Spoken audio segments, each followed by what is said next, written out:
Россияне сохранили свои позиции в рейтинге Ассоциации теннисистов-профессионалов, обновленная версия которого была опубликована на официальном сайте организации. Даниил Медведев в понедельник, ставший победителем итогового турнира ATP, остался на 4-м месте. Андрей Рублев, который не смог выйти из группы минувшего старта в Лондоне, сохранил 8-ю строчку.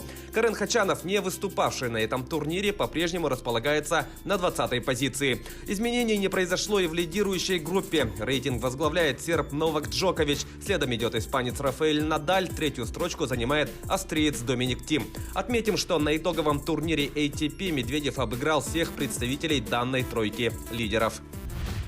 Этой ночью российские футбольные клубы проведут матчи 4-го тура группового этапа Лиги чемпионов. Санкт-Петербургский «Зенит» в гостях сыграет с итальянским «Лацио». Команды уже встречались друг с другом на этом турнире. В рамках первого круга предварительной стадии подопечные Сергея Симака на своем поле сыграли с римлянами в ничью со счетом 1-1. «Зенит» замыкает таблицу группы F, имея в активе 1 очко. 3-е место занимает Брюгге, у которого 4 пункта. «Лацио» с 5 баллами идет вторым.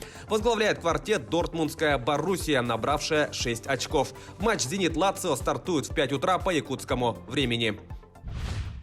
Другой российский клуб, выступающий в Лиге чемпионов, Краснодар, на домашней арене примет испанскую «Севилью». В матче первого круга против андалусийцев россияне в большинстве, введя в 2 мяча, проиграли со счетом 3-2.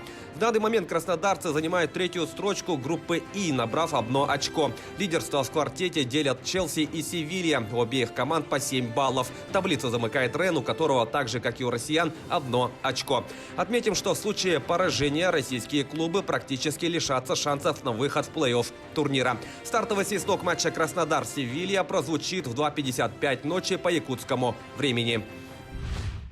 Баскетболисты санкт-петербургского «Зенита» на выезде обыграли испанскую «Басконию» в перенесенном матче 3-го тура регулярного чемпионата Евролиги. Встреча завершилась со счетом 77-70. Самым результативным игроком матча стал форвард россиян Матеуш Панитко, набравший 18 очков. В составе хозяев площадки самым точным был его коллега по амплуа Рокас Гидрайтис, на счету которого 15 баллов. «Зенит» с 5 победами в 7 матчах идет на 6-м месте в турнирной таблице Евролиги. «Баскония» занимает 11-ю позицию, имея в активе 4 победы в 9 встречах. В следующем матче российские баскетболисты на выезде сыграют с литовским «Жальгирисом». Встреча пройдет 26 ноября.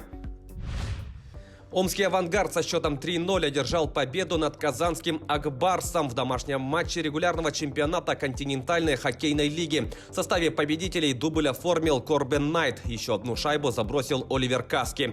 «Авангард» занимает 2-е место в турнирной таблице Восточной конференции, набрав 40 очков в 28 играх. Казанцы по-прежнему лидируют на Востоке, имея в активе 44 пункта после 30 встреч. В следующем матче регулярки омский клуб на своем льду примет хабаровский «Амур», а «Акбарс» в гостях сыграет с магнитогорским «Металлургом». Студент Северо-Восточного федерального университета имени Максима Кировича Амосова Яник Самплей признан лучшим нападающим чемпионата России по мини-футболу среди команд высшей лиги сезона 2019-2020. Список лучших игроков накануне опубликовал официальный сайт Ассоциации мини-футбола России. Студент 3-го курса Института физической культуры и спорта в прошлом сезоне в составе якутской «Зари» забил 27 мячей в 19 матчах. Минувшим летом в межсезонье его рийский футболист перешел в Липецкий ЛКС, который также выступает в вышке. В текущем сезоне на счету Самплея 9 результативных ударов в 9 встречах новой команды. Таковы главные спортивные новости к этому часу. Занимайтесь спортом и будьте здоровы!